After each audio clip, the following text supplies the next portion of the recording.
And we moved immediately to the item on our agenda, oral question, investment practices of sustainable investment funds. 50% of the greenest funds in Europe actually invest in brown. We need accurate and reliable information to ensure that investments are being made towards a more sustainable future.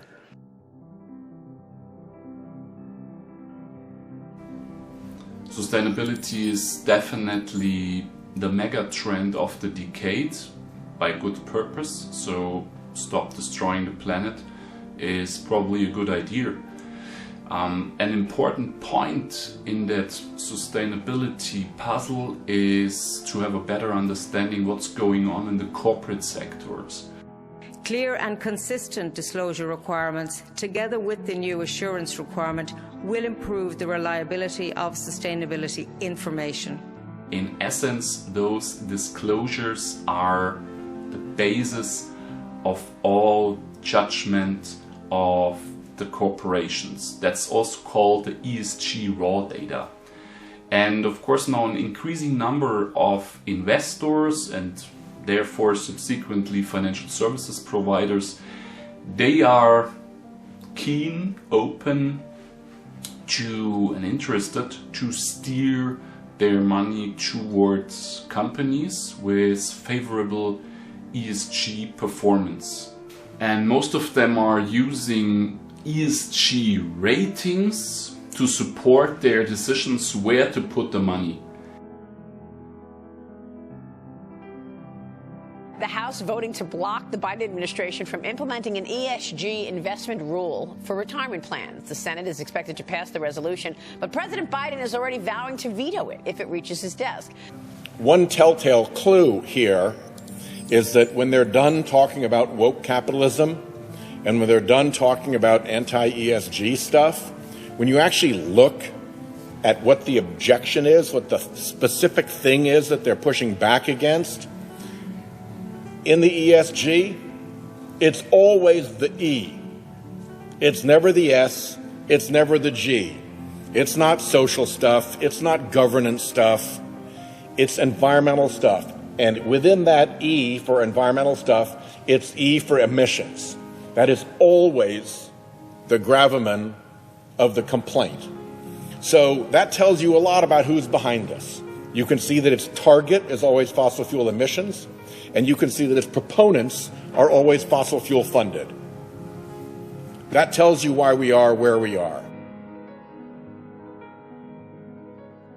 Therefore, it's very important to understand how the ESG data are captured and how the ESG rating is essentially assembled. So there are currently 4 major pain points and challenges when it comes to ESG raw data and ESG ratings. And of course, to be honest, there is zero chance that you know them up front. First of all, data quality is a big issue, and about 20% of the ESG data you can purchase on the market is simply wrong or falsely attributed. Secondly, also an important point, the timeliness. So there are remarkable gaps between when a company reports until when it pops up in a database. Also consider ESG reporting periods are not simultaneous to financial reporting periods, so there could be certain gaps.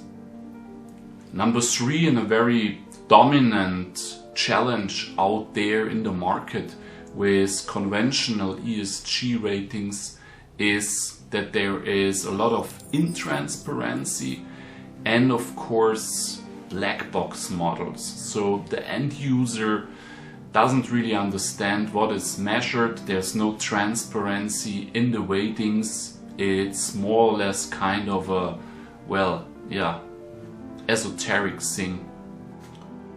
Last but not least, one of the major pain points is definitely service and costs. So that means most small and middle-sized asset managers are currently with the conventional ESG ratings excluded because the data and the ratings are way too expensive.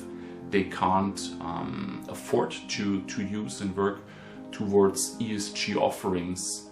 So that means also annoying hotlines, no dedicated access to specialists, and at the end of the day, hefty price models. So all those shortcomings led us to create the GGX ESG ratings. It's the world's first quantitative ESG ratings, which means we are looking period to period, what is the company really doing? Are they improving? Are they declining with certain performance figures? And of course, very important, it's purely based on the ESG raw data, on the figures, not on lip service, not on policies, etc. Also, to all data subscribers, the ratings, weightings are disclosed, so that means they are not longer black box models. Okay, how is that rating created? No, we disclose the calculation weightings per data point. That means the end user at the point of sale, also the investment manager, is able to explain and interpret how all these things are calculated. Also an important point in regards to costs and service, it's definitely needed to broaden the usage, that means democratization of ESG ratings. Therefore, we significantly cut down subscription costs.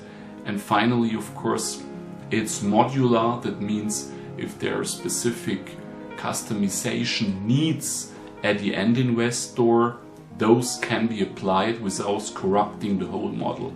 So at the end of the day, it's like a new chapter within ESG ratings, and very powerful for having then own ESG portfolios, having client ESG portfolios, and also of course applying fully new business models along with the mega trend ESG.